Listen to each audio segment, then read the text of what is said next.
दोस्तों, आजकल आधे से ज़्यादा लोग हमेशा बीमारियों से घिरे रहते हैं। वो अपना खूब इलाज करवाते हैं, अस्पतालों में खूब पैसे बर्बाद करते हैं, लेकिन इसके बाद भी उन्हें कोई लाभ प्राप्त नहीं होता है। वो खूब सारी औषधियाँ भी लेते हैं, लेकिन वो औषधियाँ भी उनके लिए उपयोगी नहीं रहती है। इसी कारण वो तनाव की स्थिति में आ जाते हैं। उन्हें समझ ही नहीं आता है कि वो अब करें क्या। लेकिन दोस्तों, क्या कोई एक ऐसी औषधि हो सकती है जिस औषधि को लेने पर जीवन में कभी कोई रोग ही ना हो और वो हमारे पूरे शरीर पर कार्य कर जाए? तो दोस्तों, मैं आपको बता दूं कि ऐसी कोई भी औषधि नहीं हो सकती जिसको लेने पर आपके शरीर से हर रोग, हर बीमारी दूर हो जाए, हमें हर बीमारी से बचा ले।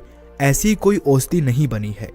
लेकिन दोस्तों, एक ऐसा तरीका है, एक ऐसा उपाय है जिससे हम जीवन भर हर बीमारी से दूर रह सकते हैं, उस बीमारी से बच सकते हैं। ये एक ऐसा उपाय है जो आपको हर एक समस्या, हर एक बीमारी से बचा सकता है।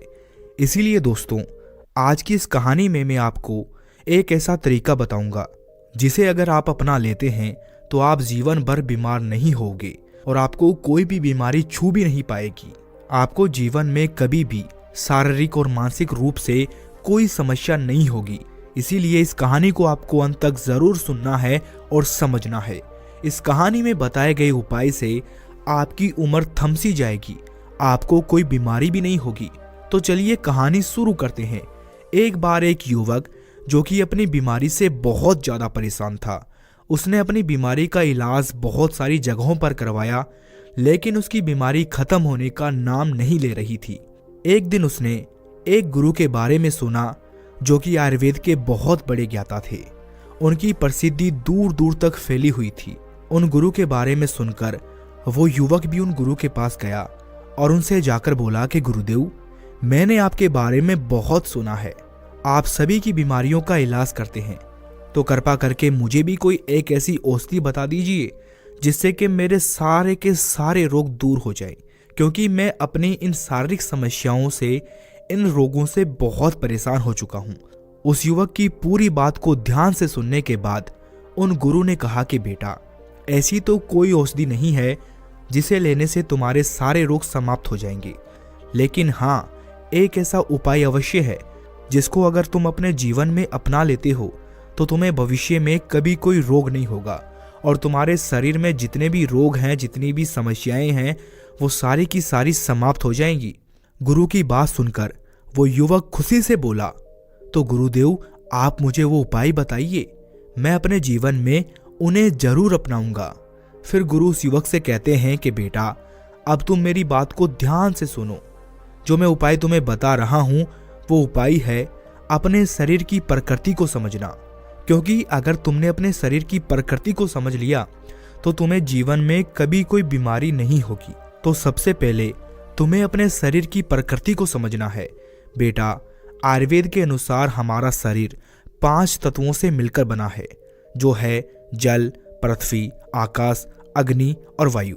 इन 5 तत्वों को पंच महाभूत के नाम से भी जाना जाता है और यही पंच महाभूत हमारे शरीर की सूक्ष्म ऊर्जा के स्रोत हैं।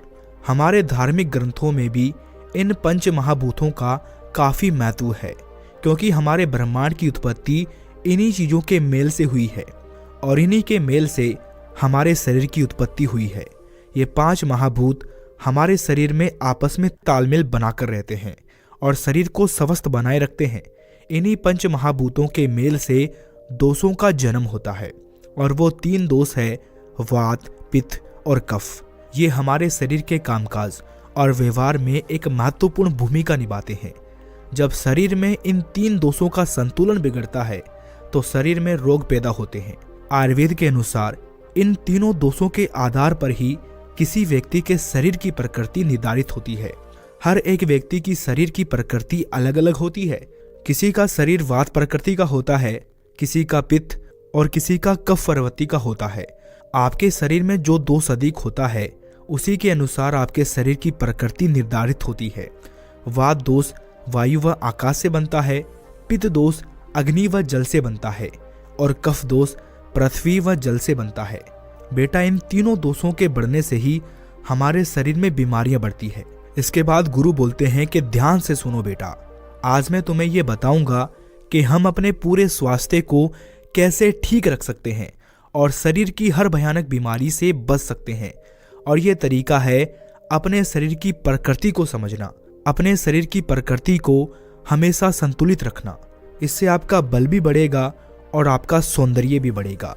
हर प्रकार से आपको इससे लाभ प्राप्त होगा। और इसके लिए आपको करना क्या है? इसके लिए आपको वात, पित्त, कफ, इन तीनों सिद्धांतों को अच्छे से समझना होगा। फिर गुरु उस व्यक्ति से कहते हैं कि पहले सिद्धांत में आप ये समझें कि हमारे शरीर की प्रकृति कैसी होती है और उस प्रकृति के लक्षण क्या होते हैं। अगर वो असंतुलित हो जाए तो उसे संतुलित कैसे करें। फिर वो गुरु बोलते हैं कि सबसे पहले मैं तुम्हें वात प्रकृति के बारे में बताता हूँ। वात प्रकृति की स्थिति में आपके बालों पर, आपकी आंखों पर, आपकी त्वचा पर प्रभाव पड़ता है। आपके बाल रूखे रूखे होना शुरू हो जाते हैं और झड़ने लगते हैं। और जब आपके बाल झड़ने लगते हैं तो आप उसके लिए कई प्रकार के तेलों का प्रयोग करते हैं, विभिन्न प्रकार की औषधियों का प्रयोग करते हैं, लेकिन तब भी लाभ प्राप्त नहीं होता है। ऐसी स्थिति में आपको समझ लेना है कि आपका वात बिगड़ा हुआ है।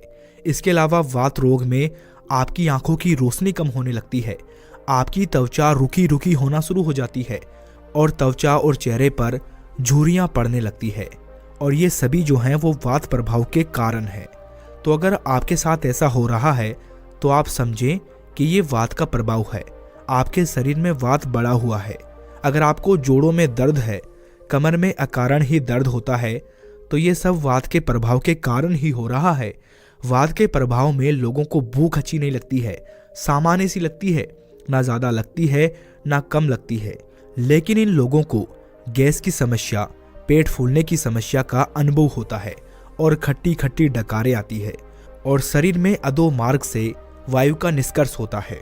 इस प्रकार की स्थिति उनको बनती है।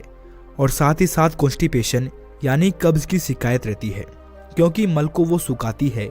वात का जो मुख्य स्थान होता है वो आपकी आंतें होती है और ये यहाँ पर आपके मल को सुखाकर कॉन्स्टिपेशन की समस्या खड़ी करती है। तो आपको बार बार इससे कब्ज की समस्या रहती है, मल ठीक से निष्कासित नहीं होता है। तो आप ये समझ लेना कि आपके शरीर में वात बहुत बुरी तरह बिगड़ चुका है। गुरु की ऐसी बातें सुनकर वो व्यक्ति बोला कि गुरुदेव, आपने ठीक कहा। ये जो आपने सभी प्रकार के लक्षण बताए हैं, उनमें से कई लक्षणों से मैं बुरी तरह जूझ रहा हूँ। मुझे बुरी तरह वो अपने अंदर, अपने भीतर दिखाई दे रहे हैं। इसके बाद गुरु उस युवक से बोलते हैं कि बेटा, अब तुम मन की स्थिति के बारे में समझो, क्योंकि वात के प्रभाव की स्थिति में मन चंचल रहता है, एक जगह पर ठहरता नहीं है। मन बार बार अलग अलग स्थानों पर भटकता रहता है। अगर आप ध्यान का अभ्यास करते हैं और अपने काम में एकाग्र रहने की कोशिश करते हैं तो कोशिश करना मुश्किल होगा, ध्यान बहुत ज्यादा भटकेगा। ये बात का प्रभाव होता है। फिर गुरुदेव उस व्यक्ति से बोलते हैं, अब मैं तुम्हें ये बताता हूँ कि अगर आपके शरीर में वात बिगड़ जाता है, वात प्रभाव बढ़ता है, तो आप किन चीज़ों का प्रयोग करें ताकि वो संतुलित हो सके। तो आपको मुख्य रूप से बासी भोजन और भारी भोजन कभी नहीं करना है।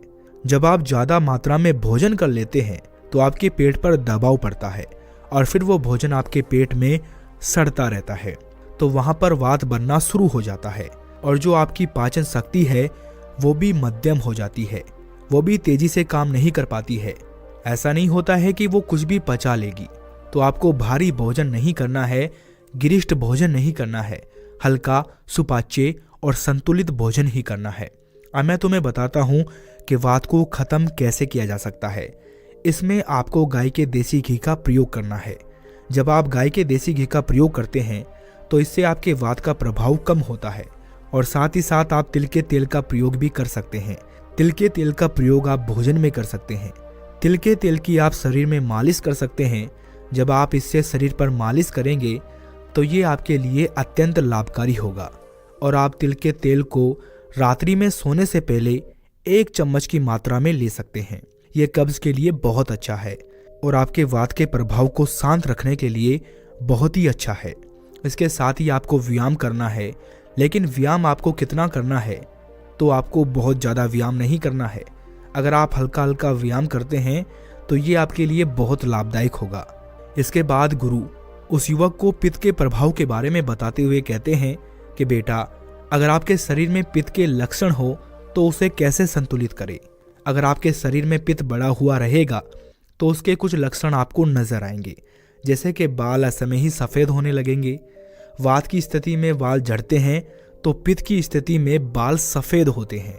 अगर आपके बाल सफ़ेद हो रहे हैं तो समझ जाइए कि पित्त का प्रभाव जो है वो बढ़ चुका है। चेहरे पर कील मुहासे, फोड़े फुंसी की समस्या और पिंपल की समस्या होने लगती है। इसीलिए अगर आपके शरीर में पित्त की प्रवृत्ति बढ़ी हुई है तो आपको ज़्यादा मिर्च मसाले वाला भोजन का प्रयोग नहीं करना है, क्योंकि ये चीज़ें आपके लिए बहुत नुकसानदायक होती है। आपको जंक फूड, फास्ट फूड, इन सभी चीज़ों को बिल्कुल नहीं खाना है। आपको इन सब चीज़ों को बिल्कुल त्याग देना है, क्योंकि इन सब से एसिड बनता है। आपको खट्टी डकारें आती है, कब्ज की समस्या आपको ज़्यादा बढ़ सकती है। शरीर में पित्त ज़्यादा बढ़ा हुआ रहता है तो आपका पाचन तंत्र खराब हो जाता है। तो ऐसे में आपको सबसे पहले ध्यान देना होगा आहार में। आपको अपने आहार का ध्यान रखना होगा। आपको एसिडिक चीज़ों का प्रयोग कम से कम करना होगा और सारी चीज़ों का प्रयोग आपको ज़्यादा करना होगा। अगर आप अम्लीय चीज़ें ज़्यादा खाएंगे तो आपके शरीर में जो पित्त बढ़ा हुआ है वो और भी ज़्यादा बढ़ जाएगा, जिससे समस्याएं और भी ज़्यादा बढ़ेंगी। अगर आप अम्लीय चीज़ों की जगह सारी चीज़ों का ज़्यादा प्रयोग करेंगे, जैसे कि हरी सब्जियां, फल फूल आपको ज़्यादा खाने हैं, नारियल पानी पीना है, जूस पीना है, जैसे पेटे का जूस, लौकी का जूस पीते हैं। अगर आप इन चीज़ों का प्रयोग करते हैं तो आपको जो पित्त की समस्या है वो बहुत जल्दी ठीक होना शुरू हो जाएगी। अगर आपको शुगर की समस्या है तो वो भी बहुत जल्दी ठीक होना शुरू हो जाएगी। इस समस्या में आपको अम्लीय चीज़ें नहीं खानी है और सारी चीज़ों का ज़्यादा प्रयोग करना है। फिर गुरु उस युवक से कहते हैं कि बेटा, जिन लोगों के शरीर में पित्त की प्रवृत्ति बढ़ी रहती है उनकी मानसिक स्थिति कुछ ऐसी होती है कि उनको बहुत ज़्यादा गुस्सा आता है। उनको छोटी छोटी चीज़ों पर ही बहुत ज़्यादा गुस्सा आने लगता है। तो अगर आपको भी बहुत ज़्यादा गुस्सा आता है तो समझ लीजिए कि आपके शरीर में पित्त की प्रवृत्ति जो है वो बढ़ चुकी है। इसके बाद वो गुरु उस युवक से कहते हैं कि बेटा, इस प्रवृत्ति को कैसे ठीक करना है उसके बारे में समझो। इसका सीधा सा उपाय है गाय का मक्खन। अगर आप गाय के मक्खन का प्रयोग करते हैं तो ये बहुत ही अच्छा होगा। गाय के घी, गाय के माखन में आप मिश्री डालकर इसका प्रयोग कर सकते हैं, तो ये आपके लिए बहुत ही फायदेमंद होगा। साथ ही साथ आपको अधिक फल व सब्जियों का प्रयोग करना है। इसके अलावा आपको व्यायाम में कुंजल क्रिया करनी है, यानी कि आपको पर्याप्त मात्रा में 3 से 4 गिलास गुनगुना पानी पीना है। इसके बाद पानी को वापस अपने पेट से बाहर निकालना है। आप उस प्रक्रिया को अपने मुंह के अंदर उंगली डालकर वापस निकाल दीजिए। ऐसा करने से आपके शरीर में जितना भी पित्त है वो बाहर आ जाता है। इसके अलावा आपको ध्यान का अभ्यास और योग का अभ्यास करना है। इससे आपका मन शांत रहता है और गुस्सा कम आता है, और मानसिक स्थिति जब शांत होती है तो पाचन पर भी इसका अच्छा प्रभाव पड़ता है। इसके अलावा अगर आपको अल्सर जैसी समस्याएं हैं तो आप समझें कि आपका पित्त बढ़ा हुआ है, लेकिन जब आप इन सब नियमों का पालन करेंगे तो आपके शरीर से सारी बीमारियां दूर हो जाएंगी। इसके बाद गुरु उस युवक से कहते हैं कि बेटा, अब बात करते हैं कि कफ प्रवृत्ति के क्या लक्षण होते हैं। कफ प्रकृति को एक अच्छी प्रकृति माना जाता है। इसमें त्वचा बहुत अच्छी रहती है। इसमें आपकी त्वचा, आपकी आंखें, आपके बाल सब कुछ अच्छे रहते हैं। आपका पाचन भी ठीक रहता है।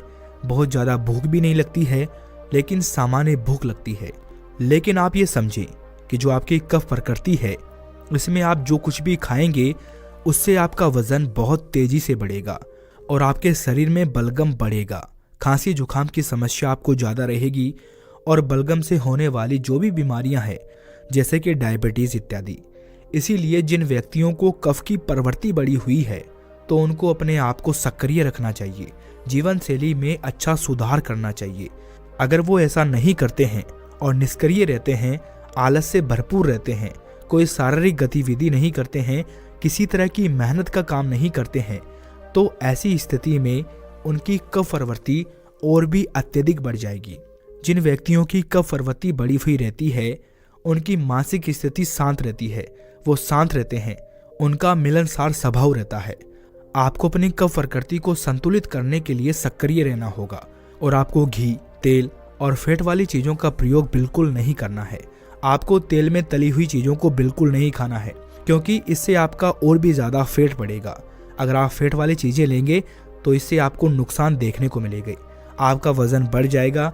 इसीलिए अगर आपके शरीर में ऐसे लक्षण दिखाई दें, ऐसे लक्षण नज़र आएँ, तो आप ये समझें कि आपका कफ बढ़ा हुआ है।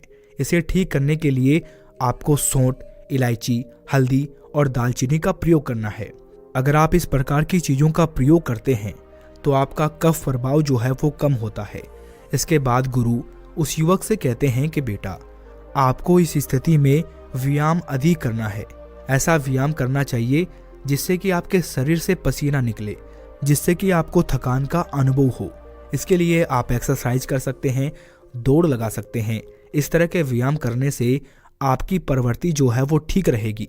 साथ ही साथ आपको हफ्ते में 1 दिन का उपवास भी रखना होगा। ऐसा करने से कफ प्रवृत्ति बहुत ही जल्दी से ठीक हो जाती है। फिर गुरु उस युवक से कहते हैं कि बेटा, जब हमारे शरीर में ये तीनों प्रवृत्तियां ठीक होती है तो हमारे शरीर में कभी कोई बीमारी नहीं होती है। इसीलिए तुम्हें बस अपने इन तीनों दोषों को संतुलन में